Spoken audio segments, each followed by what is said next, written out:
Para la inclusión social, bueno, después de la primera mesa tan inspiradora, ¿no? Como decía sobre todo Iñaki, ¿no? Cargada de pilas y de humanidad, vamos a seguir cargando pilas y vamos a seguir cargándonos de humanidad para el resto de la mañana. Quiero presentaros a las personas que van a estar en la siguiente mesa. Va a estar moderando la mesa María Salazar, que es directora del Centro de Rehabilitación Psicosocial de Latina, que es perteneciente a la Comunidad de Madrid y bueno, que gestiona Grupo 5. Ella también es docente en la Universidad Complutense de Madrid, en Psicología, y es la persona que le puso nombre a este proyecto tan bonito que se llama Estigmatismo, que juega con el concepto de astigmatismo para poner el foco y cambiar la mirada hacia donde tenemos que ponerla. Como decía antes Cristóbal, el problema no lo tienen las personas a las que les miran, sino los que miramos. Con ella van a estar acompañándole Ali Barmar. Él es de origen iraní, lleva 41 años viviendo en España, es padre de 2 hijos, de Ana y de Jorge, de formación topógrafo en la Universidad Politécnica de Madrid y con una larga experiencia laboral en distintos sectores. Ali, tras su separación matrimonial, cayó en el mundo de la droga, que le llevó a hacer de la calle su hogar. Tras un proceso en el Centro de Acogida Juan Luis Vives de Madrid, actualmente vive de manera autónoma en un piso y desde hace 6 años es voluntario de Cruz Roja, impartiendo clases de matemáticas en 2 proyectos de éxito escolar en secundaria y segundas oportunidades. También va a estar en la mesa Alberto Valencia, que es familiar de una persona con daño cerebral adquirido. Zaira tenía 17 años cuando un coche la atropelló. Tras 4 meses en hospital, 2 de ellos en UCI, llegó a Grupo 5 CIA en Navarra, en el que ha estado en plaza residencial durante 14 meses. Actualmente asiste a un centro de día en Logroño. Manuel Muñoz es catedrático de Psicología Clínica de la Universidad Complutense de Madrid y su interés en la investigación siempre se ha centrado en la visión psicológica de la influencia y relaciones de los principales factores sociales como la exclusión o el estigma. Además pone énfasis en el estudio de la salud mental en poblaciones con características sociales especiales, personas sin hogar, con discapacidad, con enfermedad mental grave, personas mayores. Y su trayectoria la ha llevado a ser uno de los mayores expertos en el tema del estigma y en la lucha contra ella. Y también va a estar acompañándonos en esta mesa de experiencias Cristóbal Colón, que bueno, no hace falta presentarle, ya le hemos conocido. Os pido por favor que subáis y que deis paso a la siguiente mesa.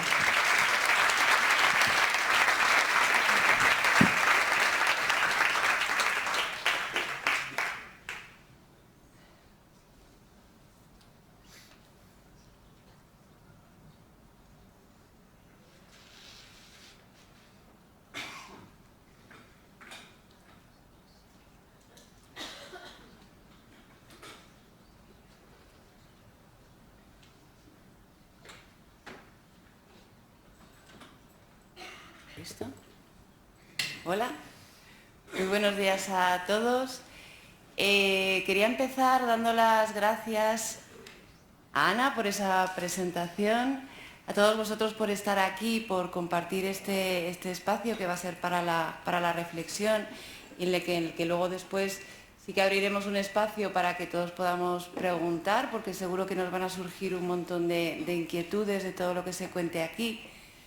A los participantes de esta mesa, Manuel, Ali, Alberto y Cristóbal, por ayudarnos a crear estos espacios para pensar y, en definitiva, a toda la gente de Grupo 5 que ha creído en este proyecto que empezamos hace ya tiempo, empezamos muy despacito, pero gracias a esta gente que ha creído en que esto podía tener una trayectoria, pues hoy estamos aquí y es un proyecto en el que creemos mucho y en el que sabemos que va a tener resultados muy positivos. Gracias Ana, gracias Sara, comunicación maravillosa siempre apoyando, gracias Carlos, gracias Ana, Jesús Sainz que está en la Complutense, por supuesto Guillermo, Silvia, todos los que habéis creído en nosotros y bueno, pues va a ser un proyecto de todos que va a tener resultados seguro para todos, sobre todo para crear una sociedad más inclusiva, que en definitiva es lo que pretendemos todos.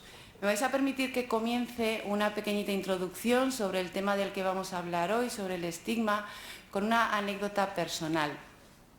Hace 11 años, Carlos, una persona atendida en el Centro de Rehabilitación Psicosocial Latina, ante nuestros intentos como equipo de que cambiara su conducta para mejorar su funcionamiento psicosocial, en aquello que técnicamente siempre nos han dicho que es lo que tenemos que hacer, muy enfadado me dijo: María, si me tratas como a un esquizofrénico, yo me voy a comportar como un esquizofrénico. Imagino que frases como estas habéis escuchado a lo largo de toda vuestra trayectoria profesional, incluso personal. Desde luego que esta frase, esta idea ha resonado en mi cabeza mucho tiempo, lo he compartido con otros compañeros, llegando a la conclusión de que hacemos a veces demasiados esfuerzos en cambiar al otro, en que el otro adquiera una capacidad, y no nos damos cuenta que nosotros tenemos una incapacidad enorme para ver más allá de la etiqueta, para relacionarnos con el otro más allá de lo que esa etiqueta nos dice de él. Por eso creamos el proyecto, porque creemos que es importante dejar de poner tanto el foco en el otro diferente y empezar a pensarnos como gente que también tenemos mucha discapacidad para relacionarnos con otros que son diferentes. Les ponemos una etiqueta y simplificamos una vida tan compleja, tan llena de sufrimiento, como nos decía Cristóbal, pero también tan llena de matices y de riqueza, que si no empezamos a aprender todo eso que nos estamos perdiendo, como sociedad nos vamos a empobrecer mucho. Y es un poco la idea por la que nosotros iniciamos esta trayectoria. Llegamos a la conclusión también, después de mucho debatirlo, que manoseamos mucho el concepto de estigma, pero no llegamos a profundizar en qué significa estigma. Todos hablamos de estigma, pero no llegamos a bajar ese término a la realidad. Estigma no es un término unipersonal, no es una cuestión individual, no es una cuestión que solamente atañe al otro que tengo delante, que puede ser una persona con enfermedad mental, que puede ser una persona sin hogar, que puede ser una persona mayor, que puede ser cualquiera de las etiquetas que andamos poniendo siempre, porque eso nos simplifica un poco la vida. Tampoco es un concepto unidireccional, no va solamente de mí hacia el otro, de qué tengo que cambiar. Tenemos que pensar en este término como algo absolutamente interactivo. Todo lo que yo voy a hacer, todo lo que yo pienso del otro va a determinar en gran manera la conducta del otro, y desde luego que es un concepto unidimensional. No se circunscribe solamente a los ambientes clínicos y sanitarios, sino que tenemos que sacar, porque el estigma está en todas partes. El estigma está en el sistema educativo, está en el sistema judicial, está en todos los sistemas donde transcurre nuestra vida. Si la persona ya va con la etiqueta y la persona incluso puede llegar a hacer su propia presentación a través de esa etiqueta, ya estamos perpetuando algo que como sociedad, me repito, nos hace mucho más pobres. Y como tercer cuestión que os quería comentar, y que es algo que ya ha avanzado Cristóbal antes, y es que creemos mucho en cómo determina la vida de las personas los contextos que como profesionales y como sociedad creamos. Es decir, cuando las personas, por las circunstancias que sean, reciben una etiqueta, puede llegar a que su vida transcurra en contextos donde todo esté atravesado por esa etiqueta, contextos absolutamente marcados por una condición que puede ser patológica, que puede ser deficitaria, o que constantemente le esté recordando a la persona y a todos los que le rodeamos que es poseedora de algo que le hace diferente y que le puede llegar a hacer sentir menos valioso. Creemos que crear contextos de oportunidad donde las personas tengan en común cosas vinculadas con intereses sanos y con esas cosas que nos hacen más humanos es muy importante. Hablamos de un reto que es muy importante porque está afectando la vida de muchas personas. No estamos hablando de colectivos que están minoritariamente representados, sino que son pues muchas personas las que sufren estos procesos de etiquetado, a las que podemos llegar a ayudar. Sobre todo ayudarnos nosotros, como nos decía Cristóbal, a ser mejores personas y a reconocernos también en esa incapacidad. Os voy a dar algunos datos por hacernos una idea de la magnitud de este reto que tenemos por delante en relación a las personas con daño cerebral adquirido. Lo que sabemos es que en la actualidad en España viven 420.000 personas que tienen daño cerebral adquirido, y que según FEDACE, la Federación de Daño Cerebral, cada año se van a diagnosticar 104.701 nuevos casos. En relación a las enfermedades mentales, la Organización Mundial de la Salud nos habla de que hay 30 millones de personas en Europa y más de medio millón en España que tienen trastornos mentales. Ese famoso 1% de personas que tienen un sufrimiento psíquico que necesita el recibir otra mirada. Si seguimos con las estadísticas, vemos que más de 23.000 personas no tienen hogar en España, según el Instituto Nacional de Estadística, y a 1 de enero este instituto nos habla de que en España ya hay casi 9 millones de personas mayores, lo que supone casi un 20% de la población total de personas mayores en España. Hablamos de una magnitud enorme y bueno, lo que os proponemos es el que todos desde Grupo 5 nos sumemos a este reto del cambio. Sin más, voy a empezar a lanzar algunas preguntas a esta mesa porque los que tienen que contar aquí y mucho son las personas que me acompañan. Tengo un montón de preguntas aquí para hacer, pero lo ideal es que de aquí surja un diálogo y si puede ser un debate donde contrastemos las ideas. ¿Vale? Quería empezar por una primera pregunta, porque definiciones sobre estigma hay un montón. Ya os digo que es un concepto que tenemos todos muy manoseado y que teóricamente, bueno, pues podemos estar de acuerdo con alguna de estas teorías, de estas definiciones, pero me gustaría saber cómo las personas que me acompañan en esta mesa definen el estigma desde vuestra propia historia personal, ¿vale? ¿Qué hay en vuestra experiencia personal que se haya hecho construir una definición de estigma determinado, ¿vale? Si os parece, Ali y Alberto, empezamos por vosotros que os tengo más cerca. Vale. ¿Qué significa para vosotros el concepto de estigma desde vuestra experiencia personal? Por ejemplo. Hola, buenos días. Con lo que se están diciendo, la verdad, exclusión social y rechazo y todas esas cosas, todos los profesionales y ustedes tal vez saben demasiado, pero para sentir de verdad que una persona sin hogar, vulnerable, lo que siente, tal vez pocas personas afortunadamente no tienen ese sentimiento, porque no han pasado por ahí. Ese rechazo que tenemos nosotros influye tanto en ámbito familiar, social, laboral, en todos los aspectos. Yo, como somos más personas en esta mesa, brevemente voy a decir 2 o 3 experiencias del propio. Por ejemplo, yo desde hace más de 20 años soy donante de sangre, con todo por mi vocación, por mi voluntad. Cada 6 meses, medio litro de mi sangre, pues salvaba a lo mejor una vida, ¿no?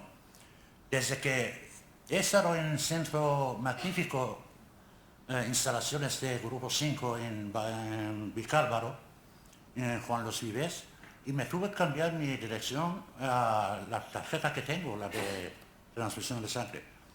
Resulta que cuando voy para donar de sangre me rechazan, me dicen que no. Digo, ¿pero por qué? El hecho de vivir solamente en un centro de acogida y se me han rechazado mi donación de mi sangre, que para mí era una autoestima y me subía mi ánimo para hacer esa cosa más humano, ¿no? Ese es su ejemplo. Y claro, yo ese suceso, pues yo no paro. Y se lo he comentado con el centro, con Cruz Roja, hasta incluso me fui al centro de transfusión de sangre, presentando con mi análisis de sangre, que cada año mi médico cabecera lo hace, apuntando ante mi queja al centro en Valdebernardo, centro de transfusión de sangre, me he presentado. Pues de eso pasa 3 años, todavía no he recibido ningún resultado, porque otras veces me llamaban por teléfono un mensaje que ya es la hora para que vengas a donar sangre 2 veces al año. Ese es uno. Y el otro, por ejemplo, con ámbito familiar. Y desde que yo he residido en ese centro, hasta incluso mis hijos, que tengo 2 hijos, Ana y Jorge, y de una forma rechazaban de verme, porque a ellos les daba vergüenza, porque la sociedad les había obligado para cortar relaciones conmigo. Pero afortunadamente desde hace un año que ya no vivo ahí, ¿sabes? Y ya las relaciones son más cordiales. De esas cosas puedo decir infinidad de las cosas. Ya no digo en ámbito laboral, que cuando vas a una entrevista de trabajo, en cuando se enteran que tienes domicilio, un centro de acogida, enseguida te rechazan, te dicen que mira, te llamaremos, tal como estáis oyendo. Por eso me alegro mucho que Grupo 5 está dando el primer paso para cambiar la mirada de ese aspecto. Muchas gracias. Claro. Ali, seguimos, Alberto. Hola, buenos días. Estigma, pues es que es la gran duda. ¿Qué es un estigma? En nuestro caso es un accidente de tráfico, un atropello. ¿Qué consecuencias tiene? Pues depende. En este caso pues estamos hablando de un traumatismo cranial de grado 3. Todavía no sé lo que es. Unas limitaciones físicas, se supone con unas limitaciones psicológicas. Como familiar, pues es cierto que igual no ves todas estas cosas, porque no las ves o no las quieres ver. Sí que es cierto que la dificultad social es muy grande. En nuestro caso, por ejemplo, una de las mayores dificultades es ¿qué hacer? Vas, preguntas, intentas saber qué es lo que pasa. Ahora, ¿qué hacer? Se lavan las manos. O sea, vas a asistentes sociales, es un accidente de tráfico, se hace cargo el seguro. Preguntas a una abogada que no conoces de nada, que está tu vida en ello, y te dice, bueno, ver venir. Y todavía te tienes que sentir afortunado, porque hemos tenido la gran fortuna de conocer a Grupo 5 y que el seguro abone 14 meses de una clínica. Nosotros. Pero, ¿y estas personas que no tienen esas posibilidades? Que yo he conocido, lo he vivido. Entonces, ¿qué hacen? Es una gran duda que a mí me queda muy marcada. Bueno, yo me siento afortunado, pero conozco casos que no han tenido esta gran fortuna y a mí se me parte el corazón. Hay un caso, me gustaría hablar, de una chiquita de 17 años que sufrió un ictus y estuvo 6 meses en la UCI esperando una plaza en una clínica privada para que la cogiesen. Lo voy a decir, se llama Goodman, y la cogieron. A los 15 días la echaron para atrás porque no era un caso viable. No era un caso viable, ¿por qué? Para bajar las estadísticas de qué buenos somos. 17 años, tiene 19. Actualmente vive en la CUN con una rehabilitación mínima. Obviamente es un centro privado donde cada uno con sus posibilidades económicas la sostiene. Hasta ahí todos de acuerdo, pero ¿por qué? Y esto es algo que sí que me gustaría a mí, aprovechando el agradecimiento del Grupo 5 que me ha dado la oportunidad, porque yo os digo de corazón que yo me siento afortunado. Zaira va bien, todo progresa adecuadamente. ¿Hasta dónde va a llegar? No lo sé, y me gustaría pues, que dentro de 5 años, si esto se vuelve a hacer, me invitasen y que venga Zaira vestida, baje y se siente ya aquí. Espero que llegue, lo deseo. Pero sí que estas personas que están en otra situación de exclusión social, económica, que es económica, sí que me gustaría que se les diese más luz. Más luz porque yo vivo bien, me refiero. Tenemos la gran fortuna de que actualmente, pues después de dejar Grupo 5, nos renovaron un contrato, que se dice así, renovar un contrato de 4 meses de rehabilitación y luego se hace una evaluación y se ve si el factor económico es suficiente para pagar indemnización o seguir luchando con la rehabilitación para pagar menos, que es economía. Todos sabemos cómo funciona. Pero eso es la parte que duele de verdad. Pues no sé, todos me imagino que habéis conocido a un caso familiar, amigos, amigo de un amigo, que de repente un ictus, un atropello, un accidente, un mal golpe. Dices tú, ¿y ahora qué? ¿Qué hacemos? En todo este proceso he conocido gente que ha vendido propiedades para poder costearse un tratamiento que yo considero injusto que hoy en el siglo XXI lo tengamos que hacer de nuestros bolsillos. Es algo social, o sea, todo el mundo tiene derecho a la oportunidad de trabajar, todo el mundo tiene derecho a la oportunidad de poder comer. No hablo ya ir al cine o de restaurantes, hablo de poder comer y sentarse al baño. O sea, y me parece muy triste que por hoy sea todo, es que igual está mal decirlo aquí, pero privado. O sea, los buenos tratamientos son privados. No existe un tratamiento público que digamos, esto es lo que hay que hacer, estas son las opciones que tiene. Genial. O sea, como bien ha dicho alguien, la exclusión social es de todo tipo, y este rechazo hacia la gente sin hogar o sin recursos económicos, yo creo que realmente la causa que hay que mirar hacia un futuro para poder afrontar bien el qué hacer. O sea, al final la economía es economía. Todos nos vamos a morir. Todos vamos a ser los más ricos del cementerio. ¿Para qué? Para que otra gente no pueda ni comer. Y ya no hablo de que no pueda físicamente, sino, pues eso, anímicamente, ir a comprar, Eso es lo que realmente yo considero un estigma, es el por qué. El por qué todos valoramos, pues eso, la etiqueta, como bien han dicho, de pobrecilla, la ha atropellado un coche. No, señores, pobrecilla no. O sea, yo me siento afortunado. Como bien he dicho, he conocido mucha gente que en todo este proceso que no ha tenido la misma fortuna que nosotros. Y es triste poder decir que encima tienes que dar gracias y sentirte afortunado. Es lo que peor yo creo que se puede llegar a llevar. Muchas gracias. Alberto.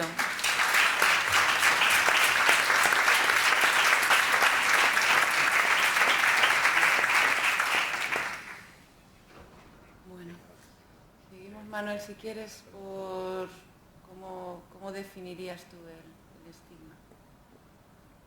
Bueno, buenos días. Hombre, después de estos testimonios, pues la verdad es que no es el mejor momento para hablar de un punto de vista más académico, que es el mío, y más alejado realmente de la realidad, por mucho que me quiera implicar. O hablo de mis experiencias personales, como todo el mundo las tenemos, pero hoy he venido aquí en calidad de académico. Los dos han dicho componentes de estigma. Un estigma, al fin y al cabo, es una marca habitualmente negativa, que se impone a las personas o que se impone a las cosas, pero en este caso hablamos de personas y que tiene un significado, ¿no? El significado casi siempre es negativo, excluyente y que señala esa marca a esas personas, y además es una marca que se extiende, no solamente afecta a una persona que puede sufrir alguno de los problemas, sino que se extiende a sus familiares, a los propios profesionales que les atienden. Hay mucho menos dinero dedicado, por ejemplo, a todos los ámbitos de psiquiatría y salud mental que a medicina interna, por ejemplo, cuando hay más muertes en psiquiatría que en medicina interna, ¿eh? Porque uno tiende a pensar lo contrario, ¿no? Tendemos a pensar que hay muchos muertos por algunos cánceres que tienen más supervivencia que la depresión, por ejemplo, ¿no? O que la esquizofrenia, desde luego. Con lo cual, bueno, a veces hay algunos aspectos que hay que romper en ese sentido, ¿no? Pero la psiquiatría, la psicología clínica, los servicios sociales están dentro de la marca del estigma. Es decir, ese estigma se extiende a todos estos ámbitos, no solo a las personas que sufren el problema, ¿no? Y el estigma, ellos lo han dicho, tiene que ver con un conocimiento, conocemos a las personas o tenemos un conocimiento sobre lo que creemos que es la enfermedad mental, el daño cerebral, estar en la calle, creemos que sabemos lo que es, casi nunca lo sabemos realmente. Luego sentimos algo, normalmente miedo, temor, es una cosa desconocida, peligrosa en muchas ocasiones, y luego terminamos actuando, pues haciendo algo que casi siempre tiene que ver con excluir a las personas y discriminar a estas personas de nuestros ámbitos sociales, no admitirles, no hacerles entrevistas de trabajo, no darles un trabajo, no. Es decir, en algunos de los estudios nuestros, los empleadores ni siquiera entrevistarían a las personas, no es que, o sea, ni siquiera tendrían la oportunidad. Con lo cual no es que luego les den o no les den un trabajo en función de su valía o su minusvalía, en el sentido de valer menos, ¿eh? No de discapacidad. Pues no es eso, es que ni siquiera los entrevisto. Este estigma, además, se manifiesta de distintas maneras, es decir, hay distintos tipos de estigma. Hay un estigma estructural, hay un estigma social general, hay un estigma en las leyes de nuestro país, la Constitución española, pero incluso algunos ámbitos más amplios, la Constitución europea, que ya intenta no tener estigma, o algunas disposiciones de Naciones Unidas que también pretenden luchar contra el estigma, incluyen aspectos estigmatizantes. Entonces está imbuido en toda nuestra estructura social, de tal manera que no es fácil romper ese estigma, y hay un aspecto de lucha contra el estigma que tiene que ver con una lucha política, y cambiar las leyes y cambiar las estructuras que permitan que se hagan algunas cosas como las que acaban de decir, ¿no? Cómo se funcionan las legislaciones en algunos momentos para apoyar a algunos grupos, a otros o no apoyarles, etc., ¿no? Luego hay un estigma social, que también han hablado ellos, es decir, un estigma de lo que la sociedad, en un nivel menor, pensamos y actuamos, y digo pensamos y actuamos porque siempre hablamos como en tercera persona, ¿no? Es decir, son ellos los que estigmatizan, la sociedad estigmatiza, los medios de comunicación estigmatizan, los empresarios estigmatizan, etcétera, pero no es verdad, es una verdad parcial. La verdad es que estigmatizamos todos, es decir, el estigma está en la raíz de nuestra cultura. En la antigua Grecia ya había estigma y antes incluso ya había documentos estigmatizantes, claramente estigmatizantes, ¿no? Con lo cual, pues si seguimos a Jung, hay un inconsciente colectivo en el cual el estigma está presente y no es tan fácil quitárselo de encima. Esos grupos, que somos nosotros, pues nuestra familia, nuestros amigos, nuestros compañeros de trabajo, etcétera, estigmatizamos a las personas y vamos haciendo diferencias, ¿no? Y vamos viendo que si fulanito es un poquito raro, pues no le hablo, si menganito está no sé qué, si algo tal, si esta familia tiene una persona que tuvo un intento de suicida, algo habrán hecho en esa familia, si el niño es TDAH, pues la madre será horrorosa, ese tipo de cosas, ¿no? Que a veces hasta los propios psicólogos, con estudios científicos a veces hemos dicho, cosas realmente que hablan desfavor de la propia ciencia, ¿no? Y que afortunadamente en los últimos años vamos cambiando o intentando cambiar. Y luego hay un estigma aún más peligroso, que es, bueno, si todos somos parte de esta cultura, pues efectivamente internalizamos los valores de esta cultura. Igual que somos pamploneses o somos como queramos ser, también somos estigmatizantes. Claro, ¿qué pasa a una persona que tiene unos esquemas estigmatizantes hacia determinados aspectos cuando uno sufre un diagnóstico? Pues que te estigmatizas a ti mismo. Es decir, no solamente no luchas por decir tal, sino que empiezas a pensar, algo habré hecho, seguramente me lo merezco, será mi familia, será lo que ha ocurrido, alguna culpa debo tener, o en cualquier caso los demás no me van a aceptar, no voy a salir, con lo cual hay una cerrazón sobre sí mismo que es aún peor que el estigma social, ¿no? Con lo cual se van juntando todos, como veis, para crear un auténtico problema o una auténtica epidemia social, de la cual, como antes nos han dicho, no hemos sido conscientes hasta hace muy poquito tiempo, y algunas sociedades van siendo más conscientes y otras siguen siendo bastante inconsistentes o inconscientes en ese sentido, es decir, seguimos manteniendo un esquema bastante estigmatizante, ¿no? Bueno, pues en ese contexto aparecen todos los casos que hemos visto. Hay un aspecto que a mí me gustaría plantear sobre la mesa desde el principio, es decir, y es una cosa un poquito contraintuitiva, porque estamos hablando todo el tiempo del estigma, por ejemplo, de la enfermedad mental, que parece que es uno de los núcleos principales, ¿no? Es verdad que hay un estigma de la enfermedad mental, lo acabo de decir, pero también es verdad que ese estigma de enfermedad mental no es igual para todos.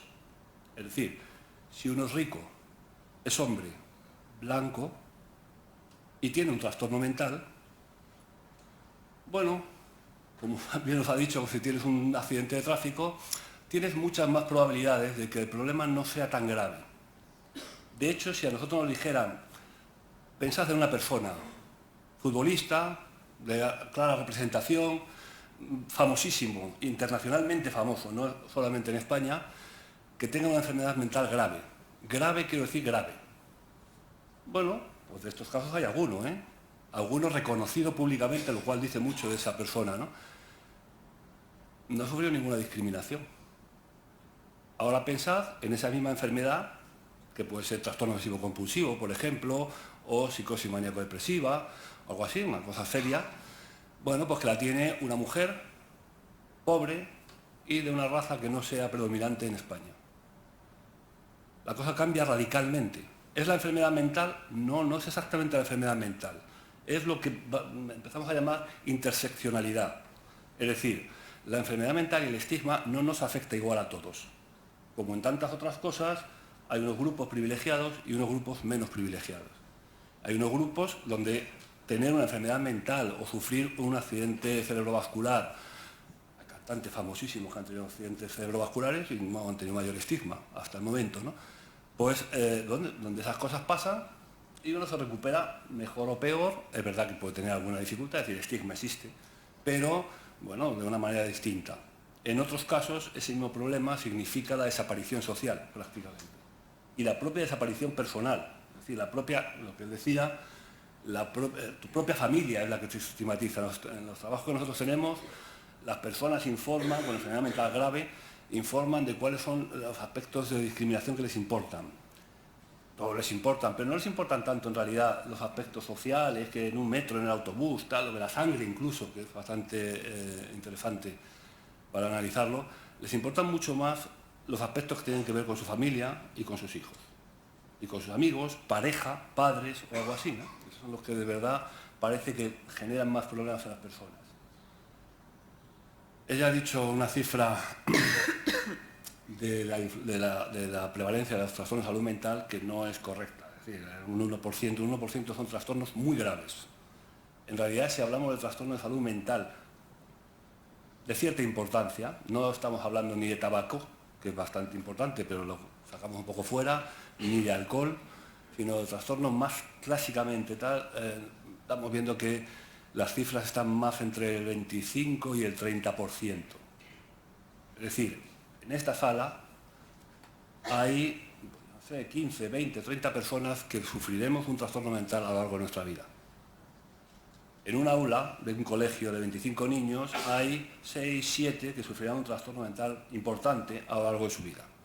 Esto quiere decir que si lo generalizamos y lo expandemos a la sociedad y a un marco estadístico de grandes números, como dicen en una campaña de Changing Minds en Inglaterra, que continuamente lo ponían en todas las salas de cine y en todos los anuncios de televisión, y se ha hecho un lema muy famoso, estamos hablando de 1 de cada 4.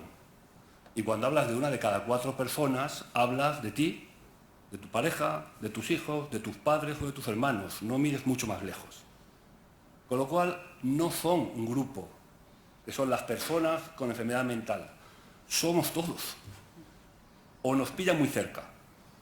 Porque si vemos que el estigma se extiende en la familia y vamos a tener casi seguro a alguien en nuestra familia con un problema, pues nos han pillado. Es lo mismo que el suicidio, es decir, el suicidio parecen los suicidas, tal, bueno, con las estadísticas de suicidas cuando se hacen bien, pues resulta que si no, pensad solamente aquí quién conoce a alguien que se haya suicidado, ¿no? Y vamos a ver que a lo mejor resulta que todos conocemos a alguno, o si no, el 90%. No hay que mirar mucho más lejos, entonces, ¿no? Eso es lo importante, y eso yo creo que es lo que tenemos que trasladar a la sociedad, es decir, que cuando luchamos contra el estigma, en realidad estamos haciendo un tema parecido al de la discapacidad. Es decir, estamos pensando y hemos construido este salón donde lo que hay son escalones y se hayan tenido que poner una rampa de madera para que puedan pasar las sillas de ruedas. ¿Quién construyó esto? Es decir, ¿qué sociedad o qué persona, qué arquitecto estaba metido en una sociedad donde pensó que se podían poner escalones para que la gente no pudiera pasar? Porque de hecho es lo que hacemos. Es decir, hacemos un mundo construido donde hacemos que unos no pasen. Los que van hacia arriba no pasan, los que tienen muletas ya lo pasan mal. Si vas con un carrito de la compra ya también lo pasan mal. Es decir, vas ampliando y resulta que al final las rampas son beneficiosas para todo el mundo, no solo para los que van en silla de ruedas. Pues lo mismo pasa con el estigma. Si ampliamos el foco del estigma, resulta que si consiguiéramos que la gente empezáramos a hablar, pues seguramente, como han hecho ellos dos, empezaríamos a darnos cuenta, esto no tenemos que hacer aquí una sesión de reconocimiento ni de salir del armario, pero a lo mejor nos daríamos cuenta de que en un estudio nuestro que hicimos en Madrid, la gente decía, si es que cuando lo dices te das cuenta que todos también tienen lo mismo. Esto lo decían los familiares, ¿no? Tú no hablas y no hablas y no hablas hasta que hablas, y cuando hablas resulta que te das cuenta que hay un espejo, que los demás están haciendo lo mismo que tú, ocultarse y no decirlo, ¿no? Bueno, poner la cabeza en qué pasaba con la homosexualidad hace unos años, porque era exactamente lo mismo. Y teníamos las mismas creencias, ¿eh? Es decir, porque ahora pensamos, la mayoría al menos, espero que sea así, pensamos que las personas homosexuales no tienen problemas. Y claro, no tienen una dificultad, por eso se les ha aceptado más fácilmente, porque las personas con enfermedad mental tienen una dificultad y una limitación cognitiva. Pero lo mismo pensábamos de la homosexualidad hace 20 años, ¿eh? Eran unos tipos raros, eran alguien que tal, tenían una desviación natural, todavía hay gente que lo dice, ¿no? Tenían una desviación natural, tenían ese tipo de cosas. Estamos diciendo lo mismo, exactamente lo mismo de la enfermedad mental. ¿Esto quiere decir que la enfermedad mental no existe? Hombre, no, sí existe, y genera mucho sufrimiento. Pero una parte del sufrimiento tiene que ver con el reconocimiento social, ¿eh? Hay una parte que tiene que ver con el propio sufrimiento de la enfermedad. El caso de un ictus, por ejemplo, de un accidente, es obvio, es evidente, se ve de un día al otro. Pero luego hay otra parte que tiene que ver con el reconocimiento social, con la aceptación social, etcétera, que al final, a la larga, igual genera hasta más sintomatología que el foco original del problema. ¿Podríamos pensar en un presidente de una primera república europea que tuviera una enfermedad mental grave? Pues ha existido y ha ganado 3 elecciones por mayoría absoluta, prácticamente las 3, y abría las puertas con guantes y daba la mano así a los visitantes de otros países, ¿eh? ¿A qué no sabéis quién es? No lo voy a decir, pero haced una investigación en internet y lo vais a encontrar. Porque jamás habríais pensado que una persona así podría ser presidente de una república. Jamás. España todavía, en ese sentido, estamos un poquito alejados de otros países. Hay países que han dado muchos más avances que nosotros hacia esa dirección de reconocimiento de la enfermedad mental. Hay países donde hay listas enteras donde uno va y se apunta en internet, en Australia, por ejemplo, en Nueva Zelanda, donde uno va y se apunta y dice que tiene una enfermedad mental y la reconoce. Hacer la prueba, buscarla en internet porque vais a sorprenderos. Es decir, la gente que apunta, hay gente desconocida, un fontanero, no sé quién, no sé cuánto, y hay directores de Hollywood, futbolistas o de otro tipo. Enfermedades mentales severas, me refiero. Entre los propios psicólogos, Marta Linehan, no sé si algunos hablan aquí, psicólogo, Marcia Linehan, que es la persona, la psicóloga, que quizá ha hecho un mayor esfuerzo terapéutico por ayudar a las personas que se suicidan, ha reconocido en el New York Times, que no es una revista de barrio, en el New York Times ha reconocido que ella sufrió un intento suicida y enseña las manos de unos cortes importantes y que solo salió de ahí con una experiencia religiosa. Esto hace apenas 4 o 5 años era impensable. Bueno, pues vamos avanzando. ¿España está en esa situación? Yo creo que España no está todavía en esa situación, pero estamos muchísimo mejor que hace unos años. Muchísimo mejor. Solamente que haya un acto como este, que haya grupos como el Grupo 5 que son capaces de lanzar campañas sobre estigma, o que haya personas y empresas que vayan generando este tipo de actividades, ya está dando señales. Y España es un país muy flexible en cuanto a aceptación, lo hemos demostrado muy bien con la homosexualidad, con la inmigración, y bueno, hay aspectos más rígidos y menos rígidos en España, pero hay una flexibilidad muy alta. Con lo cual tenemos una ventana de oportunidad muy grande. Es decir, ha habido otras ventanas de oportunidad en España, ¿eh? Antes decía él que en los años 80 nadie sabía, bueno, en los años 80 estábamos mejor que en los 90, ¿eh? Y mejor que en los 2000. Esa era una pregunta, Manuel, que Pero iba a sí, hacer para luego después el hacer un poco un análisis, ¿no? de cómo, de si estábamos mejor ahora, o si estábamos... Yo creo que para tener un poco una idea de esa fotografía, y Cristóbal, sí que nos puedes, ya nos has apuntado antes alguna cuestión, pero es verdad que... No, decía que tengo poco que decir, es decir, yo estaba escuchando atentamente. Hombre, antes nos has hablado de un montón de cosas. Primero, de cómo tú mismo enfrentaste ese reto del hospital psiquiátrico enloquece y hay que salir de aquí. Eso ya es un ejercicio de lucha contra el estigma brutal. En relación a esto que nos comentaba ahora Manuel, de si estamos ahora mejor o peor, tú sí que has vivido el cómo personas que seguramente llevaban tiempo institucionalizadas, es decir, que tenían seguramente niveles de estigma, bueno, pues por su condición y por su historia vital, en esa definición que os pido de estigma, ¿cómo has visto que ha ido cambiando esa idea de los que ahora son trabajadores, los que salieron de esos hospitales para ser trabajadores de la falleda? Bueno, yo no sé si estamos mejor o peor. Yo sé cómo estábamos hace 30 años, estábamos mal, es decir, no sé si ahora se está mejor o peor. Y decía que estaba escuchando atentamente las 3 intervenciones, y yo no sé si tengo mucho que aportar, porque ya estaba hablando 1 hora y media antes, con lo cual creo que ya me he vaciado. Con respecto a lo que me estás preguntando del estigma, pues mira, yo ahora me estaba acordando de una persona que falleció hace poco, la Rosario, que cuando decía me voy a la residencia, no decía residencia, sino que me voy al pabellón, ¿no?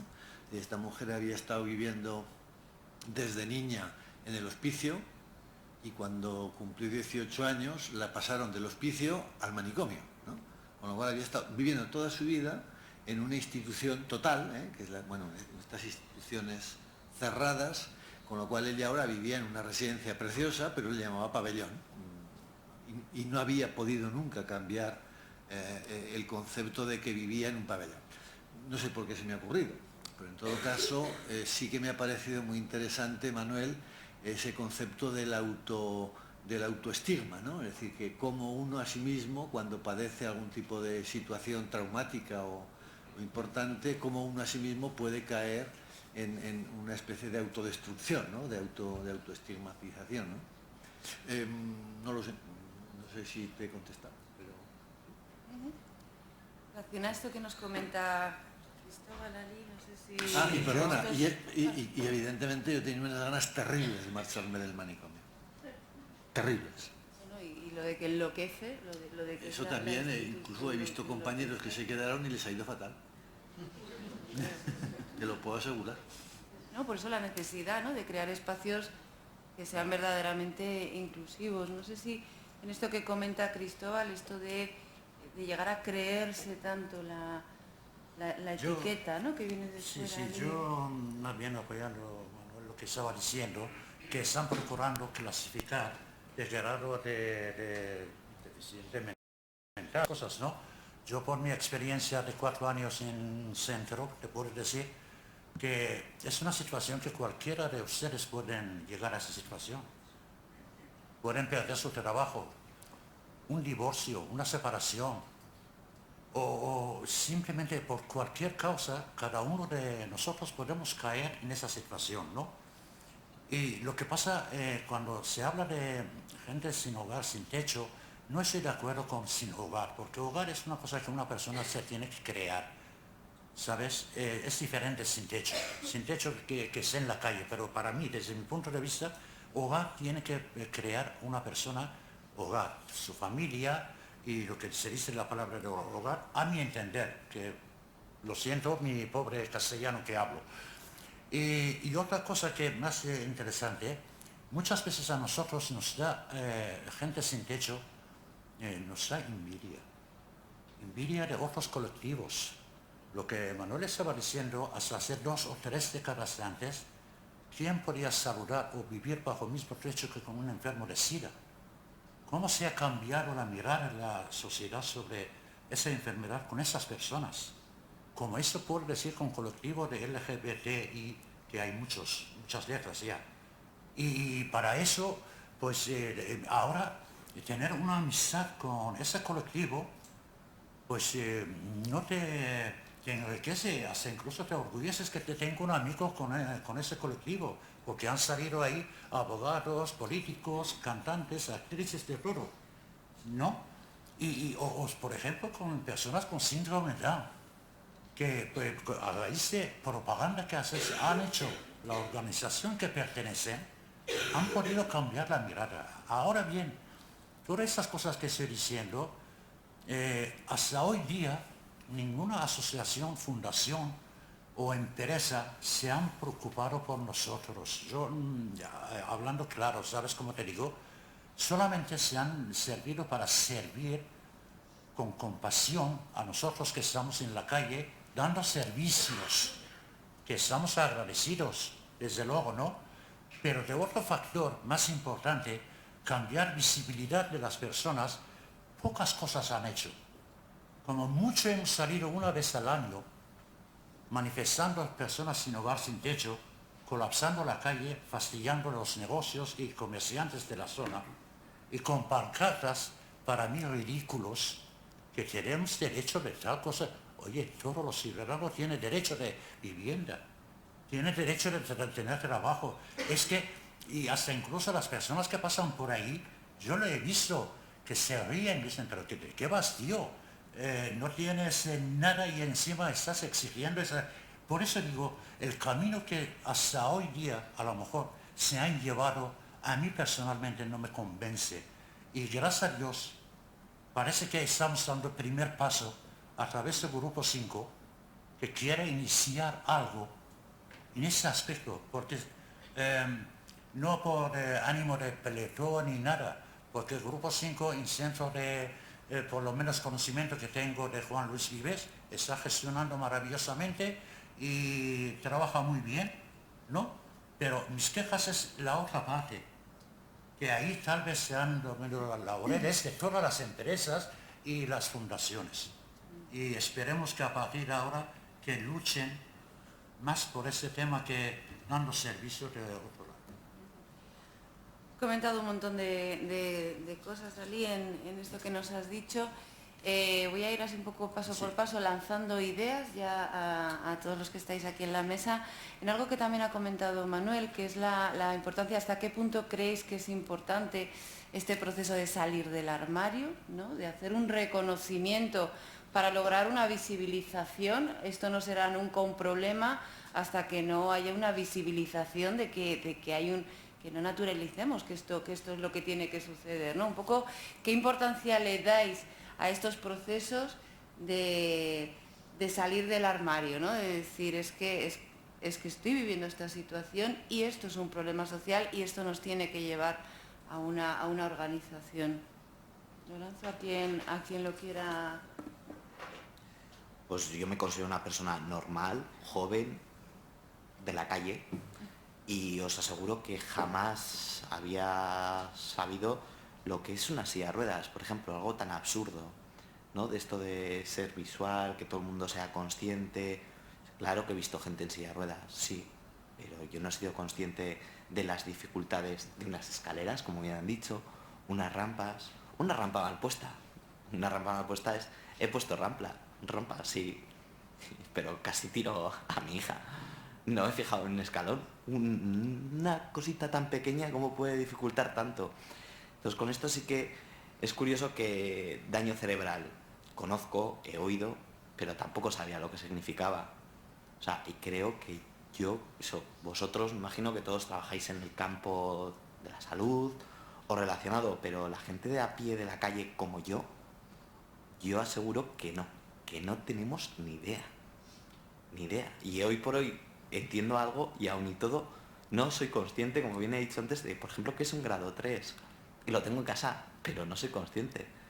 Entonces, eso sí que es algo que creo que todas las empresas o todos los ciudadanos, cada uno, deberíamos intentarlo. ¿Cómo? Es cierto lo que he dicho, soy normal, la ignorancia es atrevida, pero si a mí nadie me explica, yo no lo sé. Entonces, ¿dónde está el fallo? A mí nadie me ha explicado en el colegio, en el instituto, en el grado superior, nadie me ha explicado el día a día. El día a día de, pues eso, sí. Yo, por ejemplo, pues sí que tengo cierta atracción a la gente sorda. Me llama la atención. He estudiado lengua de signos, pero porque me llamaba la atención, no porque ni conociese, sin más. Los veía por la calle y decía, qué guay, me gusta, me llama la atención. Pero veía a alguien en la silla de ruedas y jamás me pregunté cómo pasa esa acera. Entonces, es difícil visualizar algo si no se empieza por lo básico. Lo básico es accesibilidad. Por ejemplo, no veo anuncios, no veo información, flyers, nada que diga esto es lo que hay. Ni de personas con discapacidades físicas, ni psicológicas, personas que viven en la calle. Yo no veo, claro que veo.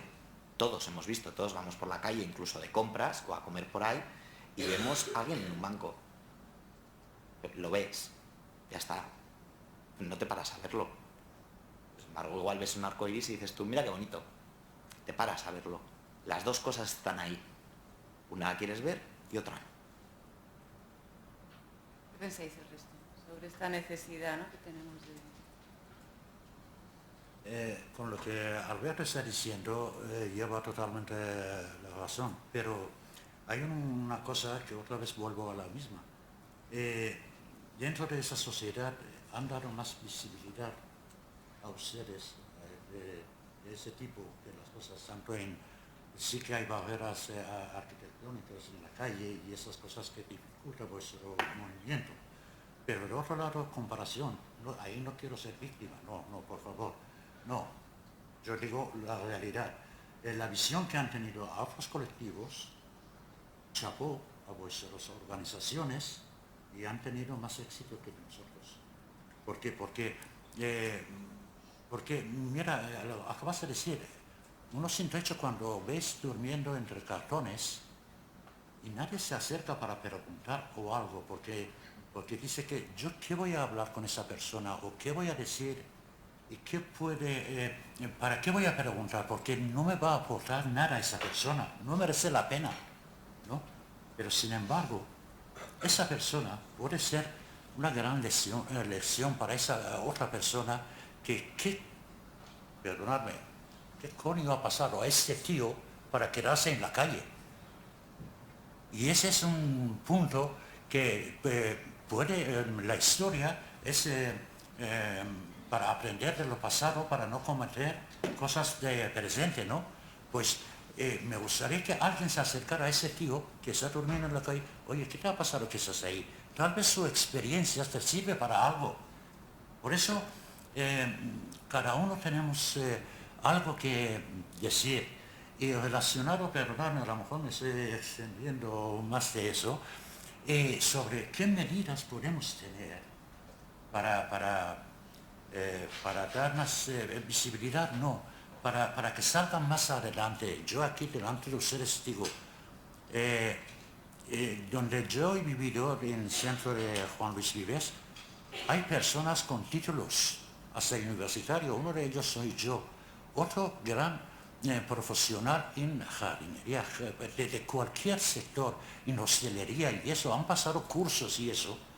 Ahora yo vuelvo a decir a todas esas fundaciones, asociaciones, me gustaría saber cuántas personas en su plantilla tienen de esas personas que les están defendiendo. Yo doy enhorabuena y chapó al señor Cristóbal. ¿Por qué? Porque ha tenido ese sentimiento y ha creado su negocio a base de esas personas. De verdad, no me cansaré de dar enhorabuena. Lo que pasa, los sectores que han dirigido protectores a las personas que se están sin hogar, sin techo, y ellos mismos primero tienen que cambiar su mirada para dar oportunidad a esas personas. Pero sin embargo, no. A esas mismas instituciones le prefieren coger uno con discapacidades, por motivo que sea, yo lo sé, ustedes también lo saben, antes que dar un trabajo a uno sin techo, porque no tiene ninguna venta. Sí, algo de razón tienes, pero lo que ocurre es que el problema de las personas que terminan en la calle o que terminan viviendo durante algún tiempo en la calle, pero tampoco son personas que se definan por vivir en la calle, sino que viven algún tiempo en la calle, tiene que ver con lo que decía antes de la interseccionalidad, es decir, con que cuando tú juntas varias cosas, según vas añadiendo elementos de exclusión, vas generando universos cada vez más alejados, ¿no?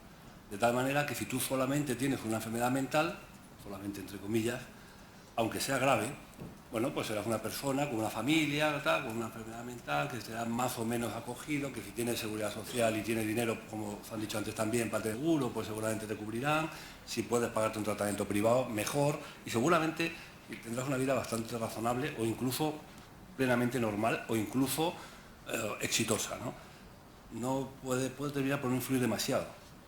Pero si tú a eso le vas juntando elementos de exclusión, por ejemplo, eres inmigrante, por ejemplo, eres ya mayor, por ejemplo, has tenido un proceso traumático previo, es decir, malos tratos, es decir, nosotros estamos haciendo, por ejemplo, un estudio en Madrid en mujeres sin hogar. Parece mentira, pero nunca se había hecho un estudio en mujeres sin hogar, se había hecho en personas sin hogar, el 85% varones, ¿no? Siempre habíamos pensado que es que, bueno, los varones estaban mucho más en la calle que las mujeres, y las mujeres cuando llegaban estaban en peor situación, etc. Bueno, todo eso está empezando a cambiar, ¿no? Porque resulta que si uno incluye una perspectiva de género, quizá las mujeres que están en la calle son menos porque están en otros lugares, ¿no? Porque en términos de pobreza, de exclusión, de malos tratos, etc., hay más mujeres, ¿no? En términos de suicidios no, hay más varones. Pero habría que cambiar la mirada. Cuando cambia la mirada, de las mujeres que están en la calle, prácticamente el 100% han tenido una situación de abuso sexual, maltrato o situaciones de expulsión del hogar en la infancia. Con esas tres variables haces el 100%. Los hombres también, pero las mujeres también. Los hombres que sufren eso no se quedan en la calle necesariamente, las mujeres sí. Bueno, vas juntando elementos de género que van separando y vas juntando elementos añadidos. Yo llevo toda mi vida trabajando con personas sin hogar, más que en estigma, Nunca habíamos hecho un estudio donde analizáramos... en los años 90 nosotros identificamos que había elementos de infancia que tenían alguna repercusión posterior, pero no preguntamos por los sucesos traumáticos. Mentira, porque es una cosa tan obvia, desde mi punto de vista ahora mismo, que parece mentira que en los años 2000, 2005, 2006, 2007, 2008, que hay estudios, nadie preguntase por los sucesos traumáticos. Cuando ahora encontramos que casi el 90% de las personas que están en la calle han tenido sucesos traumáticos. Casi el 90%. Con lo cual, no es una cuestión menor. Y no lo veíamos. Solo que el cambio de mirada no solamente afecta a la población, afecta a todos. A los ámbitos científicos, a los ámbitos académicos, a decir, bueno, es que estamos mirando mal, o estamos viendo mal la realidad. O estamos viendo una realidad, no vemos la otra, ¿no? Y en el caso de las personas sin hogar lo que ocurre es que se van juntando muchas capas. Lo que vamos identificando más es que hay casi 5, 6, 7, 8 capas de exclusión. De los sucesos traumáticos en la infancia, las familias rotas, te vas de la familia, te echan de casa, alcohol, otras sustancias, enfermedad mental, separaciones, y vas juntando y todo eso al final configura una bola, sí, una bola a lo mejor, que es difícil para la persona, y luego es prácticamente imposible. Le pedimos, no, pues sal de ahí y tal, no hay que ver, una locura, tenemos que haber hecho eso muchísimo antes, ¿no? Y para la sociedad, pues es un poco como el monstruo que no queremos ninguno ver. Lo que dice él de ser invisible, yo he hecho experimentos de esto, Es decir, ahora mismo podemos preguntarlo, habéis venido andando, decía, ¿habéis visto alguna persona sin hogar según veníais? Y ahora volvemos por el mismo camino y a lo mejor hay, Esta ciudad no es de las que hay más de España, pero a lo mejor hay alguna. Yo he hecho ese experimento en Madrid y no hemos salido del portal, Es decir, el lugar donde estábamos, sales a la calle y ya había una enfrente, que nadie había visto, o nadie era consciente de haber visto. Eso es la realidad, eso es la invisibilidad social. Es el máximo de la exclusión ya, son invisibles, como los intocables de la India, que son realmente invisibles. Pues por casta, pues aquí no es por casta, pero es casi lo mismo. Llegan a un punto en el cual empiezan a ser invisibles, entonces las empresas de inclusión no los incluyen, tiene razón, Las empresas, los grupos de trabajo no les incluyen, los ayuntamientos no hacen medidas para ellos, aunque están obligados por ley a hacerlas, pero no las hacen, etc. Y las que se hacen, bueno, afortunadamente esto va cambiando y cada vez esto se corrige mejor y se hace más, pero siguen siendo escasas. Es decir, lo que dice, nosotros hacemos un recuento en Madrid, que ahora se hace en muchas ciudades, en España, en Europa y en Estados Unidos, y voluntarios salen una noche a hablar con las personas. Y lo que dicen, no, y contamos y tal, no se trata de contar pobres o contar tal, se trata de que vayas y hables, porque a lo mejor te llevas una sorpresa. Bueno, las sorpresas que luego la gente cuenta en la revolución de información de voluntarios son impresionantes. Es decir, es un descubrimiento. Descubres una realidad. Descubres que la persona que está en la calle podría perfectamente haber sido tu padre, o podría ser un hermano, o podría haber sido tal, porque por poquito alguien se ha librado, por una circunstancia, porque alguien le echó una mano en un momento clave, y cosas así. Pero en realidad, lo que decía antes de la enfermedad mental, en países donde hay poca protección social, Estados Unidos es el ejemplo característico, las personas se quedan en la calle en cuanto tienen una enfermedad física de cualquier tipo, tal, no pueden pagar la casa y se han quedado en la calle. El gobierno de Estados Unidos deja de pagar, como habéis visto, cuando cierra el gobierno deja de pagar a la semana, te deja de pagar, por lo cual ya no pagas la hipoteca esa semana, te vas a quedar en la calle. Claro, hay cientos de miles de personas en la calle, en los Estados Unidos. Europa hasta ahora está protegiendo más. Vamos a ver hasta cuánto dura esa protección, ¿no? Pero aún así, en ciudades como Copenhague, con todos los servicios sociales más potentes del mundo, probablemente sigue habiendo personas en la calle. Lo cual no es un problema fácil, es un problema complicado. Yo creo que una de las, por lo menos de los objetivos que tiene el proyecto, que lo hemos hablado muchas veces, que es precisamente ahondar no tanto en la persona en esta situación y todas esas condiciones de discriminación, sino ir a esos factores estructurales generadores de una desigualdad que están en la base, ¿no?, de lo que luego nos encontramos al final. Yo creo que tendemos mucho como sociedad a pensar en qué es lo que le pasa, cuál es el síntoma, pero no bajamos a las causas, ¿no? Yo creo que es un poco lo que queremos. Y es un poco también lo que estamos hablando aquí, ¿no? De por qué se ha llegado a estas situaciones, ¿no? Y sobre todo porque una vez que se han dado, pues somos tan incapaces de ver las realidades tan complejas que surgen de esas situaciones iniciales y solamente vemos el caso, ¿no? Pues es un caso y lo simplifico con la etiqueta y tal. Es un poco ese ánimo. No quiero terminar, sí, porque ya nos vamos acercando peligrosamente. Sí que hay una pregunta que bueno, tiene relación con esto, que es sobre todo de esas causas, que tiene que ver con las redes naturales de apoyo, ¿no? O sea, todo lo que es un apoyo formal, evidentemente, pues tiene, pues está muy condicionado por la situación política, económica y tal, pero es verdad que hay un sistema de red natural de apoyo que no sé, os pregunto, cómo se ve afectado en el momento que surge una situación, pues una persona que tiene una enfermedad mental, una persona que tiene un daño cerebral. ¿Qué pasa con ese sistema, con esa red de amigos, con esas personas que están cerca?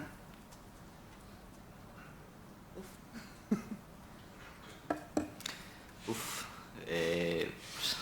como todos, una circunstancia de cambio vital, ¿no? Eres padre, no hace falta que sea un accidente, eres padre, tu circunstancia cambia, tus prioridades cambian. Obviamente en estos casos cambian más y más de golpe, no hay un preparativo, hay una llamada de teléfono y dice la policía que vayas al hospital. Entonces cambia todo muy rápido. El problema es, yo ahora me afronto a la vuelta a casa, después de, pues eso, casi 2 años en cuidados y mimados.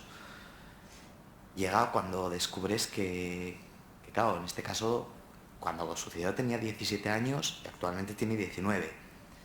Cuando llegas a casa y su entorno, es cierto que sus amigos son sus amigos, se han portado muy bien, pero no tienen 17 años. Salen, se pasan bien, pero no sabe de qué están hablando. No sabe lo que es la universidad. No sabe sus nuevos amigos. No conoce esa tienda que se ha puesto de moda, ese bar que se ha puesto de moda. Entonces ahora llega el trabajo difícil y solitario, que nadie te dice qué hay que hacer. Es como, pues sí, tienes 19 años. No, tengo 17. No, tienes 19. Ya, pero entiendes que en su cabeza son 17. Ha estado mucho tiempo protegida con grandes profesionales y personas que se han creado unos vínculos muy especiales, pero no eran sus amigas con las que compartía el colegio desde los 3 años. O yo qué sé, o las clases de hípica. Entonces, claro, cuando llegas a este punto es como, ¿y ahora qué? Pues lo intentas hacer bien, de corazón. Muchas veces con compañeros del Grupo 5 he hablado, todo se hace de corazón. Lo que pasa que a veces no es lo más acertado. Pero claro, también cuando te falta un pequeño apoyo, decir, por aquí, pues es cuando dices tú, pues ayer me di cuenta que hoy he metido la pata. Por lo que tenía que haber dicho no era esto, pero tú todo lo haces con corazón. Supongo que como todos vosotros, pues cuando habéis sido padres o habéis empezado una relación, todo se hace con buena fe y todo se hace con corazón, pero no es suficiente a veces. Se necesita una guía donde te digan por dónde ir, pero en todos los casos, ¿eh? No solo te hablo de Zaira, te hablo de la gente sin hogar que quiere empezar a trabajar. ¿Cómo empiezas a trabajar? Alguien que guíe, que te eduque. Todos aprendemos con el tiempo y todos aprendemos con vivencias, pero no es el momento de más palos, es el momento de que te eduquen sin necesidad de caerte. Ya te has caído, te has levantado muchas veces, te cansas. Te cansas y quieres a alguien que te guíe, una muleta. Porque es agotador. Yo creo que lo mismo que cualquier otra persona. Un poco de guía, asesoramiento, que no hay. No, intentas buscar información y no hay nadie que te diga. Si te dicen, si te ponemos una asistente a 4 horas en casa para que la duche. Genial, no te conozco de nada, no quiero que la duches. eso es lo que recibes. Y un siguiente, vale. Y ahora, colegio. Preguntas. Dices tú, es mayor de edad. Ya sé que es mayor de edad. ¿Y ahora qué tengo que hacer? Vete a otro centro. Guay. Pues asistencia social, preguntas y dices, oh, qué difícil lo veo. Escucha, no sé, no lo veo tan difícil, estoy preguntando, intentando informarme cuáles son las opciones viables para ser querido. Nada más. Y todos son portazos. Y dices tú, pues, genial. Gracias por las muletas que he encontrado por este camino. Han sido muchas, la verdad. Y, chicos, si no te gusta el trabajo, déjalo. No seas gilipollas. Así de claro. Gracias, Alberto. Sí que reconocéis, ¿no?, la importancia que tiene para Zaida el grupo de amigos y el que es un poco lo que quiero preguntar así a la mesa, ¿no? Sí que nos has dicho que hay amigos que sí, o sea, una de las grandes decisiones de volver a casa, que llevamos una semanita, fue, pues gracias a los profesionales con los que hemos estado trabajando, pedir un poco de asesoramiento a ver qué era lo que creían, porque nosotros en casa, pues como lo que digo, hacemos de corazón, valoramos la opción de ya, pues circunstancias personales, decir, pues igual es la hora ya de que un impulso hacia el hogar, que vuelva a tener su vida ahí, sea factible. Nos apoyaron, dijeron que sí, y se tomó la decisión. Y sí que creo que es conveniente la vuelta a casa por el entorno familiar, o sea, el entorno familiar, el apoyo de las amigas, la ayuda a luchar. Y de hecho en una semana ha sido un cambio bestial, esas ganas de me quiero ir a cenar con mis amigas, pues eso es lo que tienes que hacer. Tendrás que aprender al baño sola, tienes 19 años. Tus amigas no han estado recibiendo una formación de cómo moverte, que te partes el tobillo y la hemos liado. Entonces ese punch de motivación yo creo que es muy grande. El entorno, tu entorno. A veces yo creo que no lo ponemos demasiado en el foco, ¿no? Os pregunto un poco a todos y os pido sí que una respuesta así como muy de cómo afecta el estigma a vuestra red social y a la inversa, cómo afecta a vuestra red social para mitigar el efecto de ese estigma, tanto en personas que están en la falleda o... Bueno, yo considero que es fundamental, ¿no? Es decir, que cuando tú hablabas de las capas que se van sumando una encima de otra, cuando pierdes la capa de la red social, estás añadiendo una dificultad terrible, ¿no? Es decir, que al problema original que está, sea el que sea, yo pienso que cuando tienes una red social, la familia, los amigos, los vecinos, la familia más extensa, y pierdes eso, realmente la dificultad se multiplica exponencialmente, ¿no? Con lo cual de ahí la importancia de la familia, como mínimo, esa es la familia estrecha, próxima, es esencial, ¿no? Es determinante, diría yo. Pues en ese aspecto yo puedo decir, como antes he dicho, que estar en esas situaciones pierdes amistades y personas en tu entorno, ¿no? Pero de otro lado tampoco vamos a quejar tanto. Yo, por ejemplo, he adquirido muchas amistades durante 4 años que he vivido en un centro de acogida, y la verdad, y de un lado que he perdido cosas, también he encontrado buenas amistades, las cosas como son. Y el hecho, por ejemplo, aunque no vivo ahí, pero gracias al señor Iván, director del centro, que tengo acceso cuando quiero ir, porque ahí llevaba 2 talleres, uno debate cultural y otro era periodismo, y lo dirigía yo, y me voy cada 15 días o cada semana, los domingos, que puedo ir, y me voy ahí y para tener mis relaciones con mis amigos que 4 años he compartido con ellos, ¿sabe? Y de vez en cuando pues jugamos un partido de mus, que me encanta. El que sabe mus puedo competir con él. Bueno, tenemos que terminar la mesa para abrir un turno de preguntas. Me quedo con esto, Ali, que me ha encantado, de no vamos a quejarnos tanto. Claro, es que... Bueno, sí que reconocer que lo que tenemos entre manos es un reto muy complejo, que lo primero que tenemos que hacer es reconocer, bueno, pues precisamente toda esa dificultad y ponernos manos a la obra, ¿vale? Para la creación de una sociedad que sea más justa, que sea más inclusiva y que vayamos dando pasitos para ello. Abrimos turno de preguntas. Quien quiera hacer alguna pregunta a alguno de los ponentes de la mesa.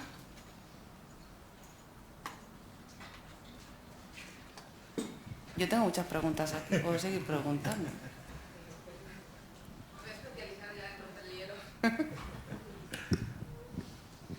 Vale, pues yo quería haceros una pregunta, tanto a nivel personal como a nivel profesional, porque estáis representados todas las partes en la mesa, pero es desde un ciudadano de a pie, el desconocimiento a veces del estigma, a mí me hace llegar a pensar que el estigma puede ser sobre todo desconocimiento y sobre todo falta de empatía de lo que le está pasando a la otra persona.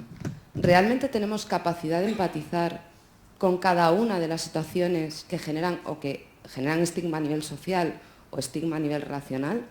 ¿Y cómo podemos luchar para dar conocimiento y para dar visibilidad a esto si al final siempre quedarán retos y siempre quedarán zonas en las que no se pueda trabajar y siempre generaremos y siempre tendremos estigma por aquello que no conozcamos?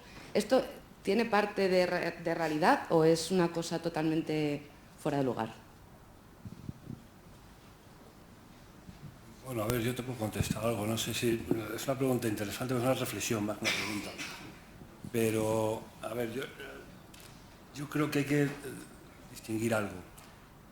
Que no estigmatices a alguien no significa que tenga que ser tu novio, tu amante, o tu pareja, o tu amiga. Significa simplemente que no le discrimines en aspectos legales, formales, etcétera. Punto. Con eso es suficiente, ¿eh? Eso es un cambio radical, social, es un cambio social radical. Igual que cuando tú dices, es que hay que decir cuáles son nuestros problemas. Depende a quién. Yo no digo mi orientación sexual a todo el mundo. Se la digo a quien yo considero. Yo no voy a contar mis enfermedades mentales, depende de dónde, en qué contexto, cuándo y con quién, y a quién se lo digo, ¿no? Y al que se lo diga puede aceptarlo o no, pues igual que caigo bien o caigo mal a otra persona. Es decir, yo entiendo que yo no caigo bien a todo el mundo. Como todos nosotros, ¿no? Pues eso es una idea irracional, ¿eh? Con lo cual, bueno, pues yo a algunos les caeré mejor y a otros les caeré peor. Pues la persona que tiene un trastorno mental, pues a algunos les caerá mejor y a otros peor. El asunto es que no los discriminemos. ¿Siempre quedarán lagunas? Sí, por supuesto que siempre quedarán lagunas. Tú tienes que, yo qué sé, es que casi cualquier tema que saques puede ser políticamente incorrecto, ¿no? Es decir, yo tengo que ser amigo de un homosexual, o yo tengo que hacerme homosexual, hombre, pues no lo sé. Tengo que hacerme musulmán, pues no lo sé. Tengo que hacerme musulmán homosexual. Vamos fumando las capas otra vez, ¿eh? Y va viendo que la cosa se pone cada vez más difícil, ¿eh? Pues a lo mejor no, tengo que ser mujer musulmana homosexual. Pues ya la cosa empieza a ser bastante complicada. No tienes que ser eso. Lo que tienes que hacer es que si ves a una mujer homosexual musulmana, no la cojas y la eches de España o algo así, o la eches de tu círculo social, por lo menos, si no tienes el poder de cerrar las fronteras, pero sí tienes poderes sociales de decir, bueno, yo con esta no voy. Bueno, no tiene que ser tu amiga, pero no tienes que, tampoco lo que él decía. Tienes que acercarte a todas las personas sin hogar que ves por la calle y irlas saludando, hombre, igual que no te tienes que acercar a todos los niños que van comiendo chupachus porque es malo el azúcar, ¿no? Y decirse, oye, niño, tal. No, pero tampoco tienes que irles quemando por las noches. Que pasan, ¿eh? Ambas cosas pasan. Con lo cual, bueno, es una cuestión intermedia donde dice, bueno, yo lo que no tengo que hacer poner son barreras, porque esta sociedad debe ser inclusiva y tiene que haber una posibilidad de que la gente desarrolle su vida en función de sus intereses. Él ha estado contratando personas con enfermedad mental y fijaros que incluso una persona que es un modelo, ¿no? Cuando habla, dice, bueno, estas personas, cuando han preguntado antes una pregunta muy interesante sobre si estas personas rinden igual o no, ha tardado la pregunta, ha dicho, bueno, no rinden tal, y las personas que tienen un infarto, ¿rinden igual o no? No te digo más, ahí lo dejo, ¿no? Es decir, ¿rinden más o no? Pues no, claro que no, cada uno rinde como puede rendir y ya está. Lo único que si tienes una depresión, pues bueno, tienes tanto derecho a rendir como si tienes un infarto, el mismo. Y ya que se libren de la depresión, del infarto y tal, que ya empieza a haber muy pocos, ¿eh? A todo el mundo empieza a estar pillado por algún lado. ¿Sí? ¿Querías comentar algo, Ali? ¿Sí? No, relacionado con el señor lo que ha preguntado, pues mira, yo he sido quien ha criticado de fundaciones y todas esas cosas, pero paralelamente también puedo decir que las mismas personas que están en situación de la calle se tienen que corregirse también, porque mis talleres que yo he tenido ahí, pues ellos son primero que tienen que dar otra margen de su comportamiento con todas esas cosas para que ellos tienen una labor muy importante para cambiar imagen que tiene sociedad sobre ellos. Y eso uno por sí solo, el que se ha acostumbrado de esa situación, y ahí tienen gran trabajo los profesionales de centros, tanto acogida y eso, de psicólogos y de trabajador social y coordinadoras, educadoras, todo personal que trabajan, la verdad ahí tienen que empeñar mucho para reeducar tal vez a esas personas para entregar a la sociedad. Y reeducar su mirada también. Cambiar su manera de, efectivamente. ¿no? Esta idea de que es interactivo, ¿no? En definitiva. No sé si queréis añadir algo respecto a esta pregunta o seguimos. Es una pregunta un poco complicada. En primer lugar, yo quiero dar las gracias al Grupo 5 por la jornada y felicitarles, de verdad que es muy interesante. Y me llama la atención algo dentro de lo que han planteado. Quizás lo voy a hablar desde el prisma de lo que yo puedo observar y cómo yo observo las cosas y sobre todo el ángulo que me permite ver. En ello encontraba, y en los comentarios que han planteado, dos tipos de barreras, la humana y la física. Bajo ese prisma, bajo ese concepto, entendía que el estigma tiene como base en la forma, más no en la formación. Y ni siquiera podríamos estar hablando en los métodos o formas de divulgación, de cómo se ven las cosas. Creo que ese fundamento está dentro de las barreras que quienes, si me permiten el término, disfrutamos en un momento dado de una silla de ruedas. Creo que ese fundamento, valga la redundancia, debe estar fundamentado en que debemos de cambiar nuestra manera de pensar para que cambie nuestra manera de vivir. Cuando realmente rompemos esos esquemas, es cuando vemos que se genera un cambio, no de afuera hacia adentro, sino de adentro hacia afuera. Porque pueden existir las redes sociales de apoyo y demás, pero hasta dónde realmente te están ayudando en lo que tú necesitas y hasta dónde están valorando lo que realmente tú necesitas. Simplemente hay métodos y metodologías que utilizan, pero hasta dónde, valga la redundancia y perdón, se sientan y valoran esa parte de interiorización a nivel personal y a nivel grupal.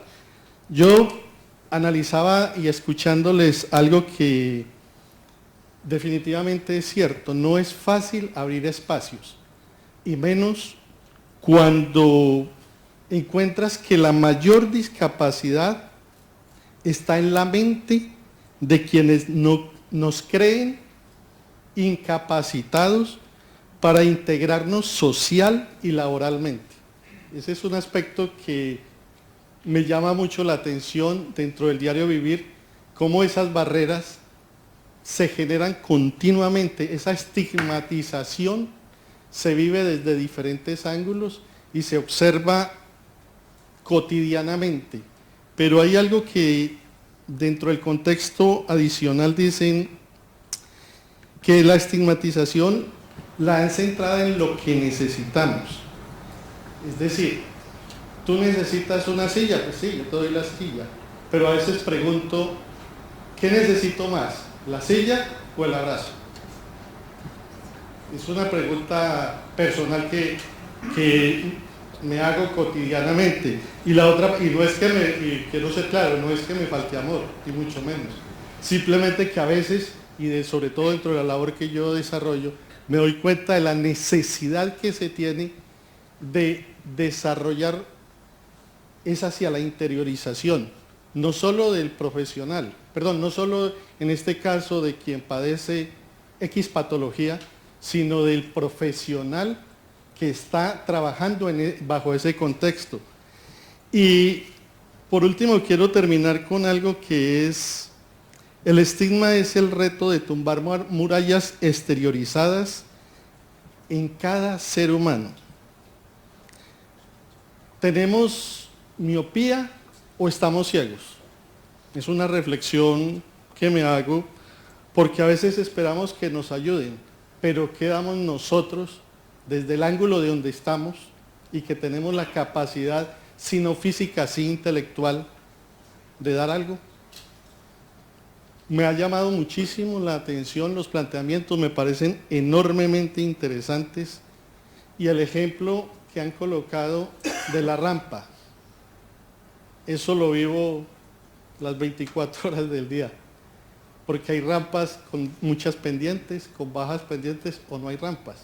Pero ¿sabe qué es lo bonito de todo ello? El que existan las diferentes variaciones que te permite ver cómo romper la estigmatización que están teniendo hacia ti. Gracias. ¿Quieres comentar algo?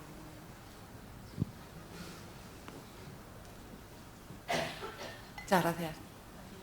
A mí me parece muy interesante y por decir algo más, es decir, yo creo que en el ámbito de la lucha contra el estigma, en todos los grupos, es muy importante, eso como he dicho antes, de salir hacia afuera, tal, es muy importante porque es muy importante la propia identidad y son muy importantes las acciones que generan identidad en las personas, de tal manera que esa identidad no se vea afectada como identidad de minusválido o identidad de marica o identidad de no sé qué. Es muy importante que las personas se apropien de los términos y sean capaces de decir, sí, yo soy un loco, yo soy un marica, yo soy un minusválido, ¿y qué?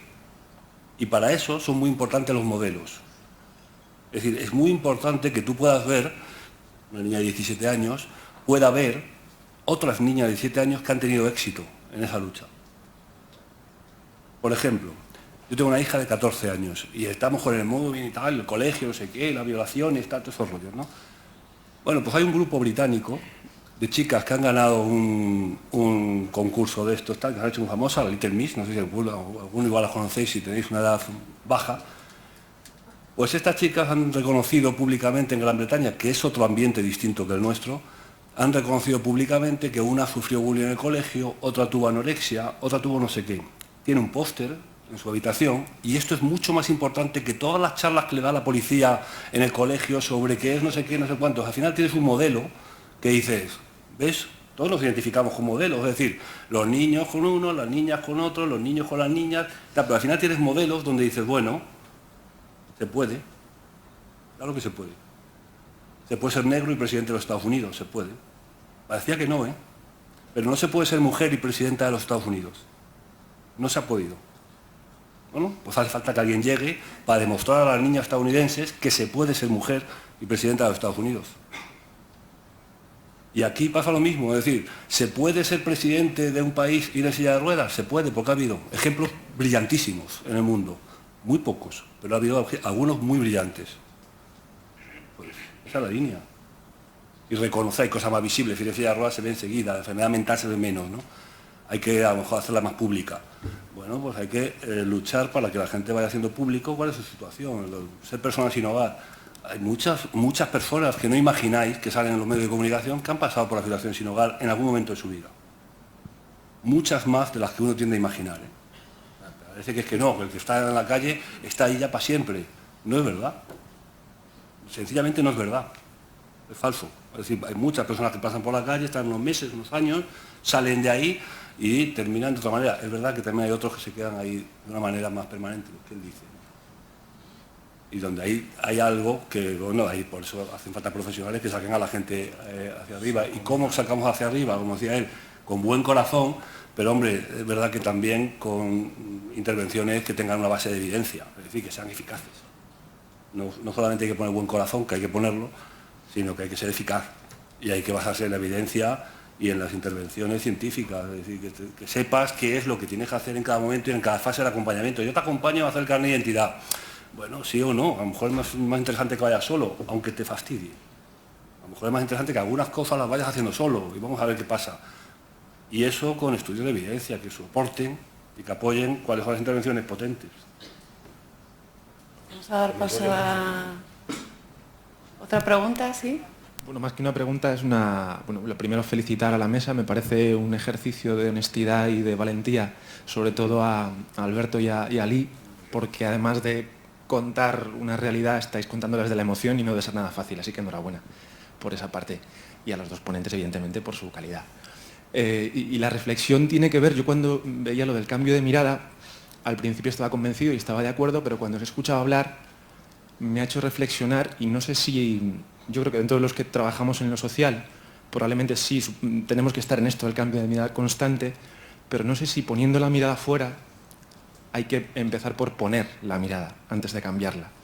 Porque hay ámbitos o hay colectivos como el de salud mental, por ejemplo, en el que yo trabajo, en el que se van haciendo cosas y se va haciendo más visible, pero ha salido el término de la invisibilidad, ¿no? Aquí yo creo que las personas sin hogar, sin techo, como les queramos llamar, siguen siendo invisibles, con lo cual en lugar de cambiar igual tenemos que empezar a poner la mirada, no los que trabajamos en esto, que ya la ponemos, sino invitar a la sociedad a que empiece a poner la mirada en aquello que no vemos, ¿no? Cuando sales de tu casa o de tu portal, hay una persona viniendo hacia acá, lo venía pensando, hemos visto a una persona, pero me he tenido que parar a pensarlo. Y probablemente porque trabajo en esto me he dado cuenta, si no seguramente ni me habría dado cuenta. Ayer estuvimos dando una vuelta por Pamplona y probablemente vimos a más gente y no soy capaz de recordarlo. Entonces, de ahí la parte de poner la mirada, ¿no? Sobre todo en la gente que no trabaja, en la gente sin hogar, en la gente que ha sufrido algún tipo de accidente cerebral o de accidente de tráfico, cosas de este tipo, ¿no? Entonces, bueno, pues de ahí un poco la reflexión y luego una esperanza. A mí me gustaría que dentro de 4 o 5 años este proyecto, en el que tanta ilusión ponemos mucha gente, tenga una audiencia en la que no solamente estemos nosotros, sino que tenga una audiencia en la que haya más gente que no se dedica a lo social, sino que simplemente pasaba por aquí, le ha llamado la atención, está y empieza a poder poner y cambiar la mirada. Nada más que eso. Muchas gracias. Mi agradecimiento a usted que has apoyado de gente sin techo, sin hogar. Muchas gracias. Y si tengo un minuto, sin ánimo de nada, por favor, yo me llevo gran alegría estar con ustedes y de otra manera tengo que agradecer al Grupo 5 que me ha facilitado para venirme aquí porque con mis medios casi era imposible para llegar a Pamplona y especialmente no es que María esté a mi lado, doy gracias a María y Ana Lozano que de verdad me han demostrado todo su cariño y apoyo y estoy agradecidísimo de ustedes. De verdad. Gracias a ti, Ali.